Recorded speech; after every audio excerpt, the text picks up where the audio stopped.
Alhamdulillah, pada kesempatan ini kita dapat bertemu kembali dalam mata kuliah Ulumul Quran.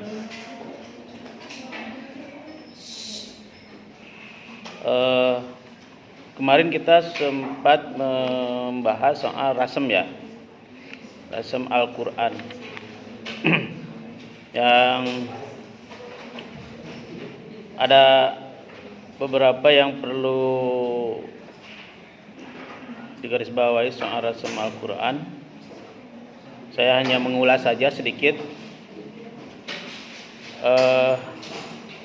Rasem Al-Quran adalah tata cara menulis Al-Quran ya, yang ditetapkan pada masa Khalifah Utsman bin Affan. Kemudian para ulama meringkas kaidah-kaidah dalam rasem Al-Quran itu menjadi 6 istilah.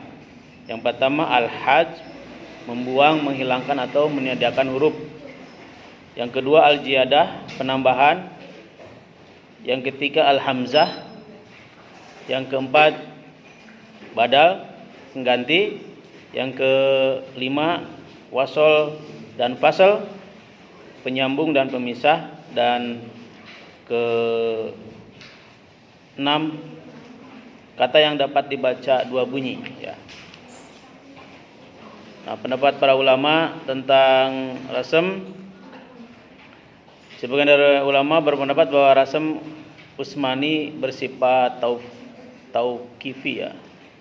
Kemudian sebagian besar ulama berpendapat bahwa rasem Utsman bukan tauqiki tapi merupakan kesepakatan cara penulisan istilah ya, yang disetujui Utsman bin Affan dan diterima umat, sehingga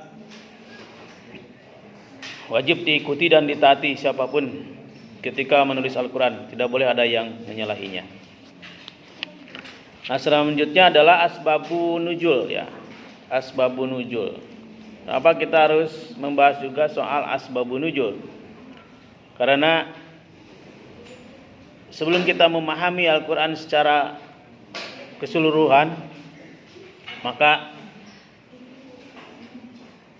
para mustahid ya bersepakat, atau para mustahid sendiri memiliki prasyarat bahwa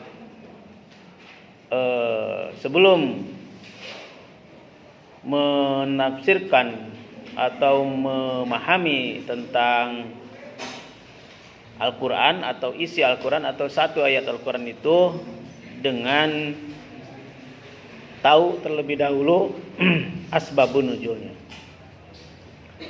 sebab-sebab turunnya Al-Quran. Mungkin ini sudah tidak asing ya bagi mahasiswa muslim untuk memahami tentang asbabun nuzul, karena memang asbabun nuzul ini adalah satu ilmu yang harus dimiliki tadi, biar tahu apa tujuan diturunnya Al-Quran itu, biar tahu apa makna yang tersirat atau tadi ya, misalkan dari nasih mansuhnya, dari tadi taufikinya dan sebagainya. Jadi biar jelas ya. Meskipun ya seperti kita ketahui bahwa Al-Quran bukanlah merupakan sebuah buku ya dalam pengertian umum, karena Quran itu tidak diformulasikan atau dikhususkan seperti buku, tetapi diwahyukan secara berangsur-angsur kepada Nabi Muhammad SAW sejauh situasi menuntutnya. Al-Quran sangat menyadari kenyataan ini sebagai sesuatu yang akan menimbulkan pembantahan ya di kalangan manusia, umat manusia ya. Seperti dalam surat Al-Furqan ayat 32. Dan sampai sekarang pewahyuan Al-Quran itu secara total dalam sekali waktu dan sekaligus, atau diturunkan tidak sekaligus ya. Mungkin karena pada kenyataannya Al-Quran itu diturunkan sebagai petunjuk bagi kaum muslimin ya. Kenapa meski tidak disekaliguskan atau dilakukan secara bertahap? Karena memang secara berangsur-angsur itu sesuai dengan kebutuhan yang waktu itu ada ya, atau yang waktu itu ditimbul ya. Nah, sebagai tugas untuk memahami pesan Al-Quran itu, maka kita wajib mempelajarinya dalam konteks latar belakang. Kenapa latar belakang? Kenapa perjuangan Nabi itu berlangsung selama 23 tahun ya di bawah bimbingan Al-Quran. Selama 23 tahun Rasul di bawah bimbingan Al-Quran.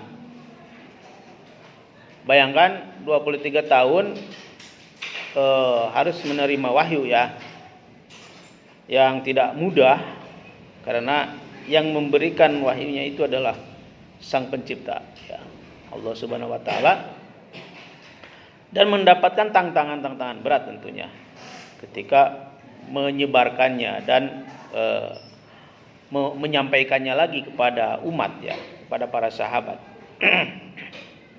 Sehingga perjuangan Rasul itu juga kan ada sunnahnya ya. Selain Al-Quran juga dia menyampaikan juga sunnah-sunnahnya gitu ya. Seperti apa yang tertuang dalam Al-Quran kemudian diaplikasikan lagi dalam bentuk sunnah gitu. Nah, maka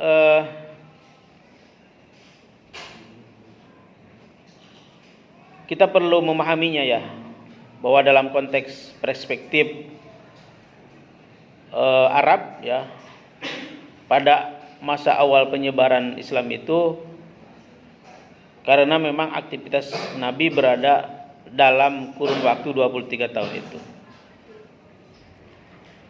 Oleh karena itu, adat istiadat, lembaga-lembaga serta pandangan hidup bangsa Arab ya, pada umumnya menjadi esensial diketahui dalam rangka memahami konteks aktivitas Nabi.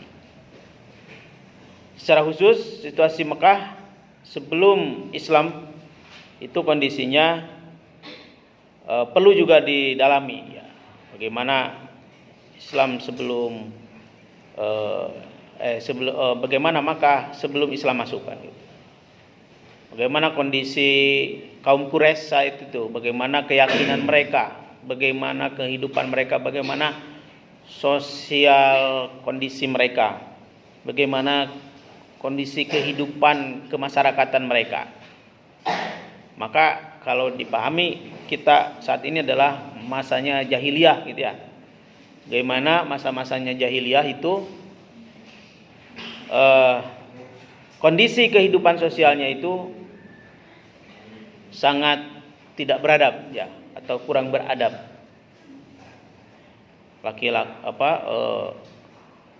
Penghinaan atau penurunan derajat terhadap manusia itu kan sangat rendah. Ada perbudakan gitu ya. Kaum Quraisy itu kan gitu ya, ada perbudakan,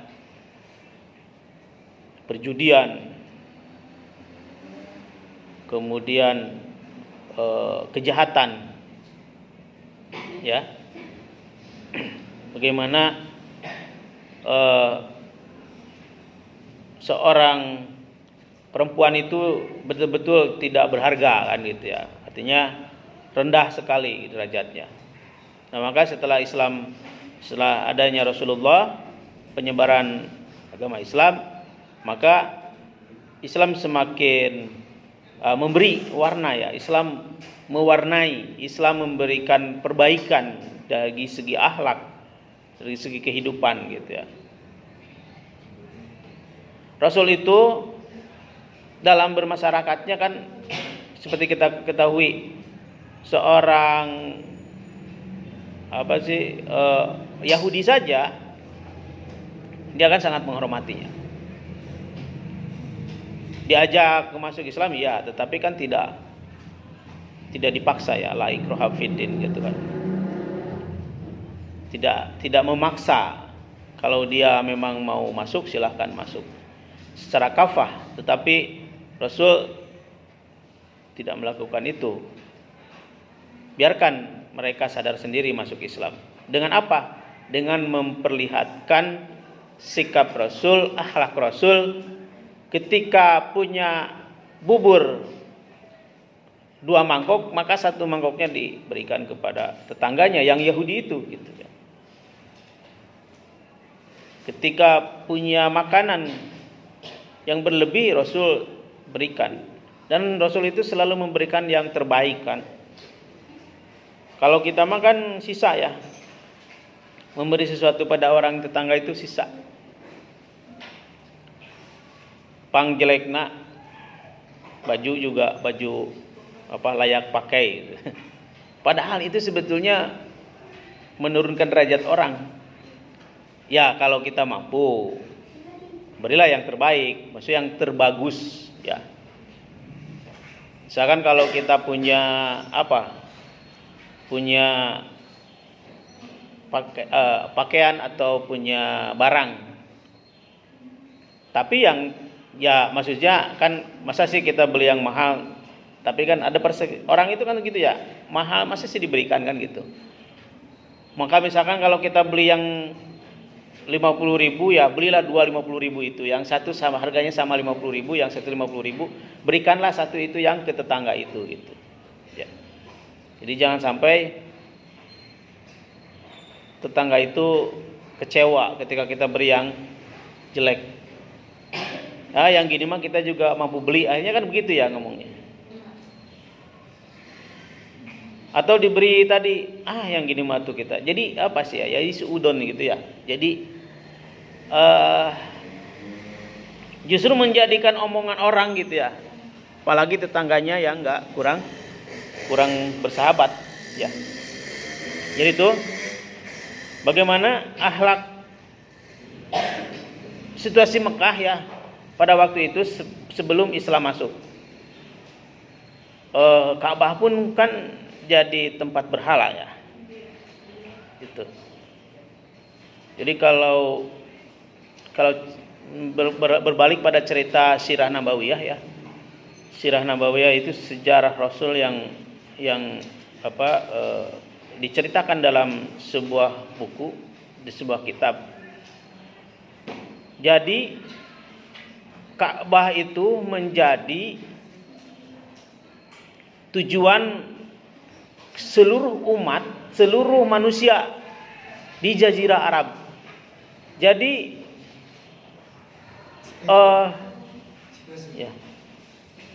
fenomena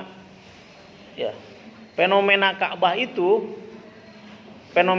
itu adalah bukan hanya diakui oleh bangsa Quraisy atau bangsa Arab saja, tetapi selain Arab, termasuk Persia, termasuk Eropa, termasuk waktu itu Nasrani ya, Yahudi di Babylon, kemudian di Sungai Nil, Mesir, kemudian Yaman, semua sangat terpesona dengan Ka'bah. Ya, karena memang jadi setiap orang, setiap kabilah dia ingin selalu mengunjungi Ka'bah. Meskipun waktu itu Islam belum ada, maksudnya Islam Rasul belum hadir atau belum ada. Anda tahu cerita ababil? Burung ababil? Apa itu burung ababil? Cerita apa? Ya, melempar batu ya. Batunya itu dari neraka. Nah, itu melempar batu ke siapa?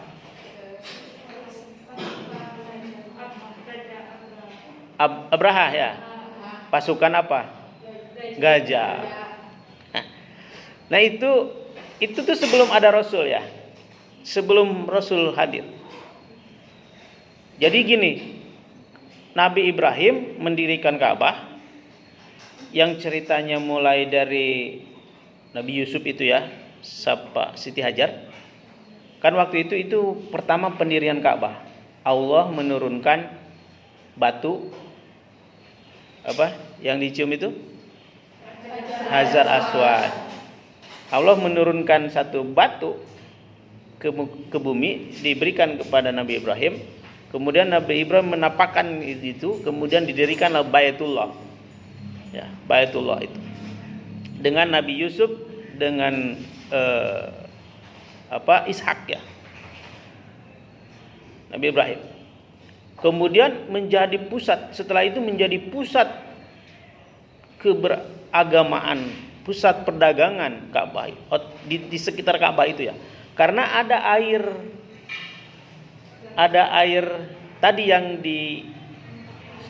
hentakan dari kakinya Nabi Ismail, Yusuf ya, Nabi Ismail. Kulala, makalah disebut, dan itu adalah jadi sumber air terbesar di Jazirah Arab. Jadi setiap kabilah-kabilah itu kenapa ingin ke Ka'bah juga karena ada air yang mujarab gitu ya, waktu itu pun ya.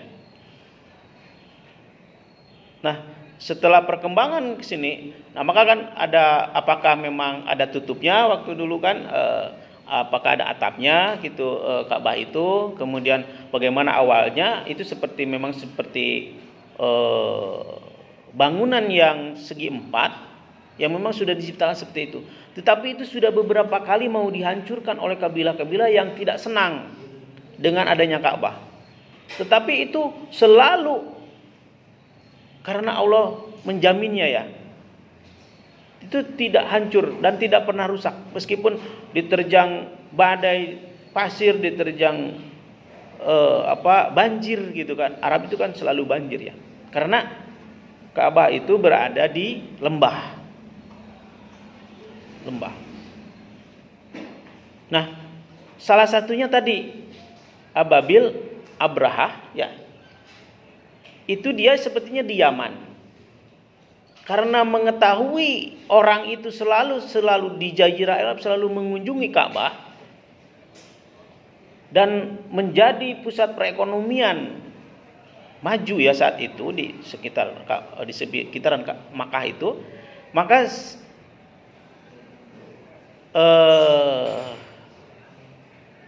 siapa tadi? Abraha itu padahal maka dia pun berniat untuk mendirikan sama halnya seperti Ka'bah. Bahkan dia dibikin dari emas tiang-tiangnya itu, mirip dengan Ka'bah. Supaya orang juga datang ke Yaman. Gitu ya, ke Yaman. Supaya orang datang ke Yaman untuk tadi berdagang dan sebagainya, menjadi pusat pariwisata lah waktu itu. Tetapi anehnya itu tidak sehebat Ka'bah. Tidak sehebat Ka'bah. Jadi malah akhirnya si Abraha ini dia cemburu atau marah karena dia termasuk salah satu raja yang luas jajahannya dan memang berkuasa. Nah, maka waktu itu dia berencana menyerang dan merusak Ka'bah. Ya kalau dalam itu nyanyiannya yang grup nasyidnya Malaysia itu Raihan ya Raihan ya. Itu jadi katanya kan dia datang bersama rombongan pasukan gajahnya ya. Jadi belum sampai pun ke Arab, belum sampai pun ke Makkah, di tengah perjalanan karena niat untuk menghancurkan Ka'bah, maka Allah memberikan azab, menghancurkan ya Abraha dengan tadi mengirimkan burung ya, kemudian dengan membawa batu panas mendidih dari neraka dan hancur. Jadi keistimewaan Ka'bah itu sampai sekarang itu seperti itu. Maka Ka'bah itu ketika pun Rasul datang, ketika Rasul lahir dan diangkat menjadi nabi ya pada usia 25 tahun. Karena Rasul itu diangkat nabinya 25 tahun, tetapi diangkat Rasulnya 41 tahun. 21 tahun Rasul kemudian sudah menyebarkan Islam. Meskipun sambil sembunyi-sembunyi ya. Itu dikatakan bahwa memperbaiki Ka'bah, memperbaiki akhlak ya, kaum Quraisy itu tidak mudah. Karena Ka'bah itu memang betul-betul dijadikan tempat ibadahnya Lata dan Uzza kan gitu ya. Digunakan untuk tempat berdosa lah. Patung-patung, kemudian semua sudah tidak bagus lagi seperti apa yang diinginkan oleh Nabi Ibrahim. Nah kan ada dua persepsi juga ya, mohon maaf nih kembali lagi ke belakang. Ada dua persepsi, apakah Nabi Ibrahim yang mendirikan Ka'bah itu adalah Nabi Ibrahim Abrahamnya yang lahir di Israel ya, atau di Palestina, di Al-Quds ya, atau memang Ibrahim yang diturunkan Allah khusus diturunkan ke bumi untuk mendirikan Baitullah. Tetapi kalau melihat sejarah, kenapa? Karena dari Palestina ke Mekah itu jauh kan. Kalau Anda lihat di peta itu, jaraknya itu kan jauh gitu ya.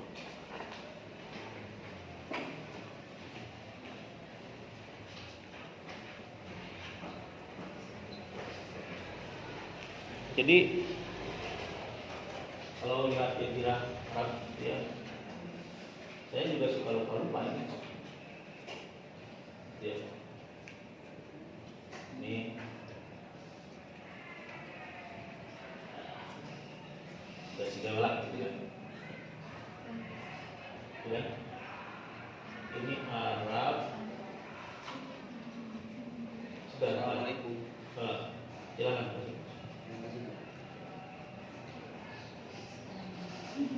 Ini kan ya.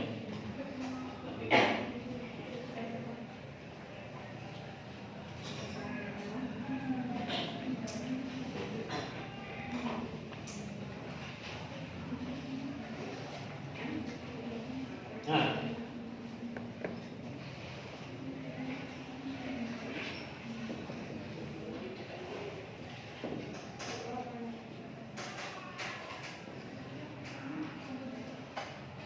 Mirip-mirip kan?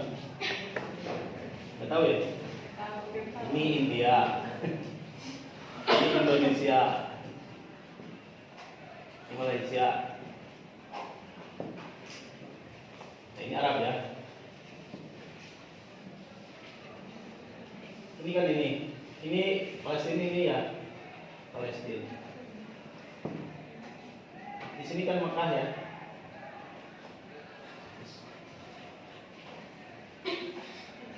Di sini Mekah, kelihatan nggak? Madinah, ini Mesir, ini Afrika ya, ini Eropa. Gitulah. Ya.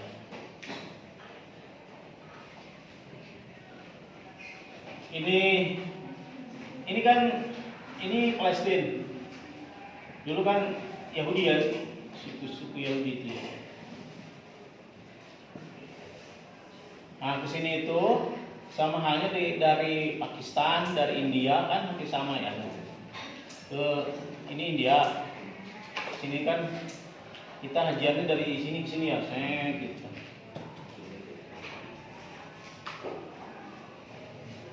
Kalau dari Palestina ke sini, jadinya jauh.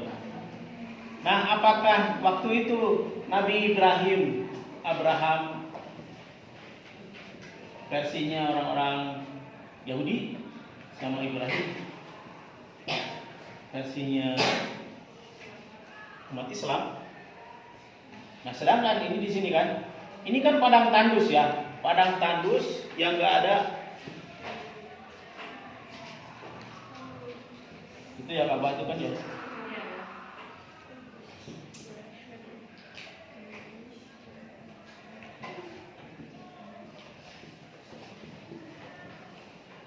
Siapa yang pernah ke Ka'bah? Siapa yang pernah? Ada yang pernah?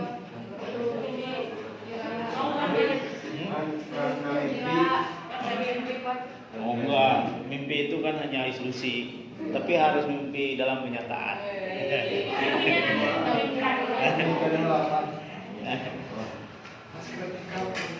Nah saya itu pernah mencium ini berapa kali? Alhamdulillah 3 kali 4 kali lah. Tapi nggak mudah ya mencium ini tuh. Kita tuh harus ngantri dari sini. Di sini berdesak-desakan. Untung saja saya tidak kejir ya. Soalnya kalau begitu kan kalau keinjak udah mati kita. Nah, ini itu didirikan oleh Nabi Ibrahim ya. Perantaraannya Nabi Yusuf atau siapa? Ismail. Kalian Ismail sama, karena ini hasil pernikahan dengan Hajar. Siti Hajar ya. Terus ada anaknya lagi. Nabi Ibrahim itu punya anak tadi apa? Ishak ya. Terus apa lagi? Banyak anaknya. Tapi yang menjadi cerita adalah Ismail. Nah, ada cerita lagi katanya. Karena ada dua versi yang mau disembelih itu antara Ismail atau Ishak gitu. Ada yang mengatakan Ishak. Ya, karena waktu itu Ishak juga sama kan satu ini. Tapi dalam sejarah ceritanya jam-jam itu sampai keluar itu Ismail lagi kemudian dari Siti Hajar. Dan Nabi Ibrahim pun di dalam versi ini suaminya itu bukan Siti Hajar, tapi juga banyak istrinya. Istrinya Nabi Ibrahim itu ada beberapa gitu ya yang tidak tercatat gitu. Jadi apakah Nabi Ibrahim pernah berkelana ke Makkah atau melakukan berdagang ke Makkah ya? Atau tadi Nabi Ibrahim yang ini khusus diciptakan Allah untuk membangun Baitullah.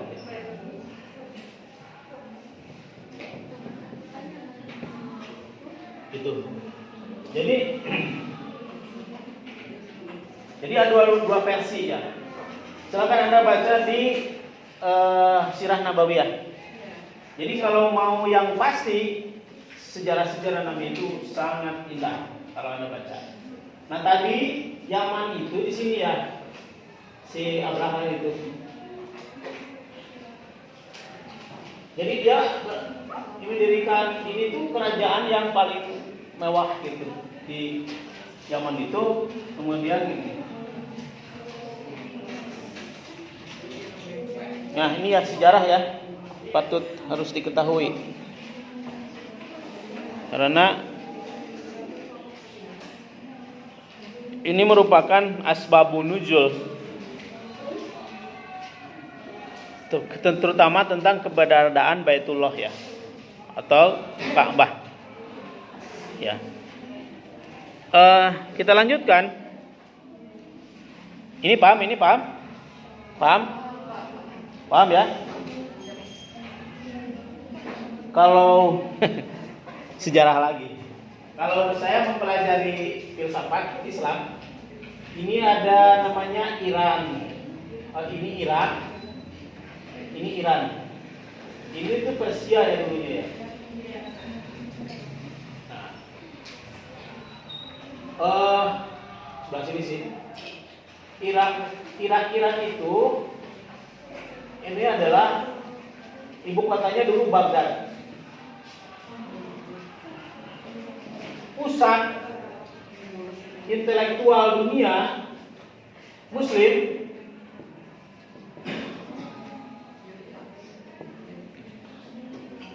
itu didirikan di sini. Adanya di sini. Ya. Misalkan lahirnya Ibnu Sina, lahirnya Al-Ghazali, siapa lagi? Al-Farabi.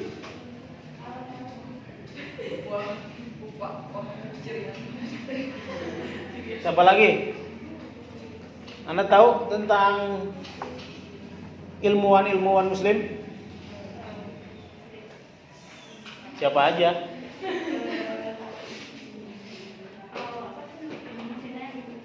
Hah? Ilmuwan Muslim? Iya. Ibnu Sina itu?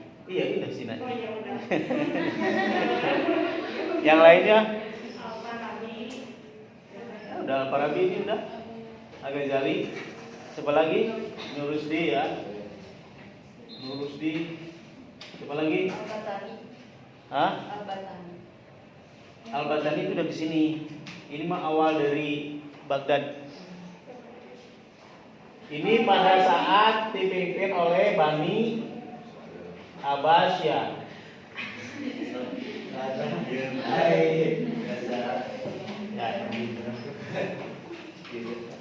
Ini nanti di Turki ada Bani Umayyah.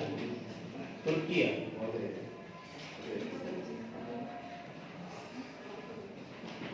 Oh. Apa lagi? Al-Khawarizmi setelah ini pasca ini. Al-Khawarizmi itu pendiri Khawarij, keluar itu mah. Bahkan namanya sih sama dengan, cuman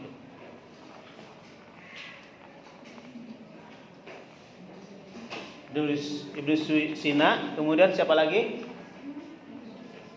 Ada yang tahu?